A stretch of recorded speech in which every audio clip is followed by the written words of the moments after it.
Hi, everyone. It is the Saturday before Christmas, and I am very busy with a very important little girl in my life, my granddaughter, Harper Lily. And she will only be with me for these few days, so I am taking this week off from the podcast. But while I'm taking this week off, I want to prepare you for next week's amazing interview with Dr. Harville Hendrix and Dr. Helen LaKelly Hunt. These people are the founders of Imago Relationship Theory. They are also the beginning of the Imago International Training Institute worldwide, where over 60 countries are represented with talented clinicians from all over the world. And each of those clinicians have been directly or indirectly trained by Harville Hendrix. His work first came to me when I was a young mom, and I was watching Oprah Winfrey. It may have even been before motherhood as I think about it. And I was watching with such intense focus. He was working with Oprah and a couple on the show. And as he talked about the power struggle, I thought, oh, this sounds familiar. Like, why does everything he say remind me of what's going on in my own marriage, which at the time was really struggling? And so I really got excited about the work. And I guess it was a year later, the professor that I had in graduate school made his book, Getting the Love You Want, mandatory reading. And so he didn't have to twist my arm. I didn't just read that book, I ingested that book. It made sense to me on so many levels. And I got so far with what I could learn about myself, but it wasn't until I took the Getting the Love You Want retreat. It's a weekend workshop that I thought, wow. Well, it was too late because my first marriage had ended in divorce, which is always sad. There is not as far as I know, there's never a happy divorce. They're just sometimes necessary. But as sad as that was, going to this workshop helped me see like what my contribution was to the death of that marriage. It helped me see what my protective behaviors did to actually stop any healing that could have possibly been made. It also showed me how my early wounds made me so attracted to unavailable men emotionally, men that I really cared for, but that in the end didn't know how to show up for me. And so once I had more of this kind of insight into myself, it made me so ready for my next opportunity at relationships. And I'm not going to tell you that dating was fun. I did not enjoy that experience. But I will tell you that I kept learning. I kept learning about myself and what it was about me that I wanted in partners that perhaps I could actually find within myself. Well, with all these questions swirling in my head, luckily enough, I was able to meet my partner and love of my life, Kevin. And we have done this work together. We have done it all together. We'll never finish because it's really a way of growing and staying connected. And I think some of you know that Kevin is also an instructor. He teaches people who are not clinicians how to do this work and taking this work to the bigger world, whether it's in business or perhaps we have people working with hospitals, helping doctors develop bedside manner. There are countless schools using this for conflict resolution, helping kids communicate about hard things. I believe that the UN is looking at this work to use with some of their groups because it's a way of communicating that is safe, even about the really hard things. And it's when we don't communicate about the hard things, we sweep them under the rug. We try to pretend they're not there. We fight about them. We blame our partner. We shame our partner. We give them the silent treatment. We walk away.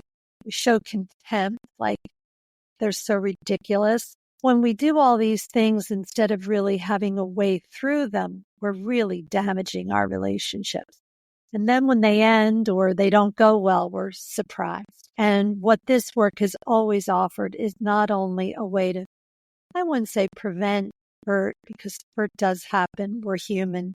But when it does happen, what to do after, how to repair, and how to get to know yourself and your partner well enough that you'll be able to avoid some of those pitfalls just by knowing, and also by acknowledging that our intention does not always match our impact. And just having that much can really open up a new road for your relationships. Now, Dr. Hendrix is going to be speaking much more on this, as well as Dr.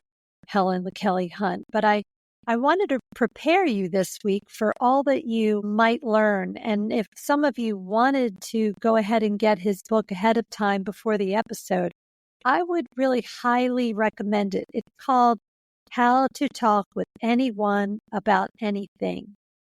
And it's good.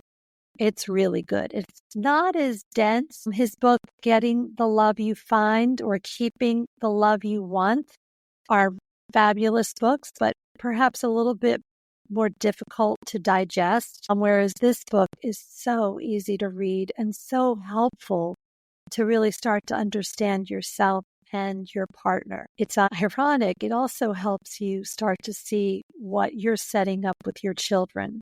So even if your marriage feels great, wonderful, you may want to think about, so what's going on with my kids? What am I doing with them that could inadvertently have them kind of wondering and working through these things when they become young adults or adults? And what I mean by that is sometimes they're really, really small things, like two sisters sit down to do an art project and one yells out, "I'm the best at art. Everybody says I'm the artist in the family." And you watch the little one sort of cower. Like she might say something defensive like, "I'm good too." But really it often goes unacknowledged, and then she begins to think there's only one artist in the family, and that has to be her, even though no one has said that. But that's why it's important as parents to say art is for everyone. And all can be artists. It depends on what you want to do.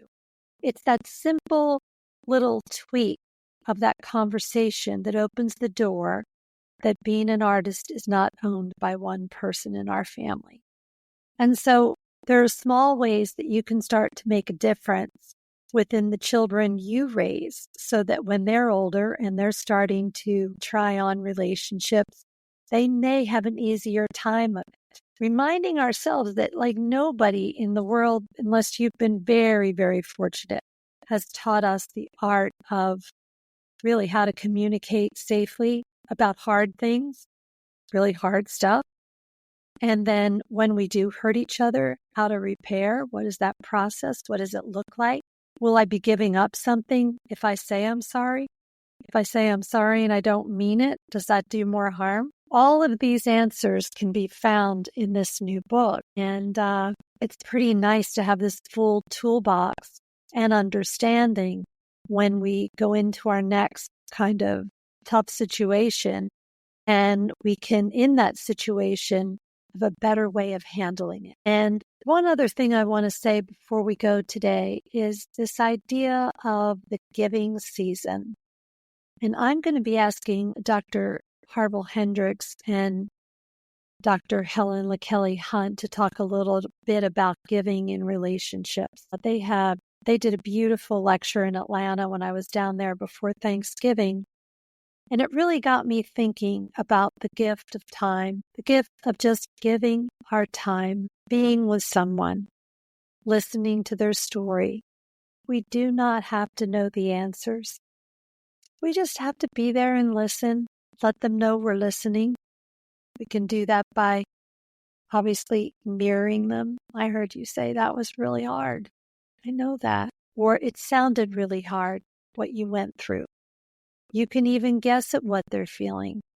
I imagine you're feeling frustrated after that happened. And if you're wrong, they'll correct you. They'll say, "No, I'm not frustrated. I'm pretty mad." You're mad. I get that. So in our presence is our presence. In our presence is our present. And we can not only be present by listening, but by putting this away, putting that away while our kids are opening presents, putting that away while we're at a dinner or a brunch or cookie decorating or whatever we're doing. We can put that away and know that it's going to be there in a little while. But when we do that, we are really present and we are ready to be good listeners. The other present you can give other than presence is what we call active listening. And active listening means that you are listening so intently that you could actually repeat back 2 sentences that you've heard. Yeah, you're saying that's not so hard. I could do that. Maybe you can. I challenge you to take the test. I challenge you to have your partner speak, and then maybe it's a paragraph, and then I want you to see if you can repeat that word for word, okay, back to your partner, and you'll report back how that went. I just want to share that most people can remember 2 sentences. So if you really, really want someone to listen to you this season, and you really, really want them to know how deeply you feel or what their presence meant to come, to your Christmas party, think of 2 sentences, not 20, that you'd like to say, and then just wait and watch their reaction. And I wonder if you'll see that by slowing that down, they can take that in. It's not a word salad.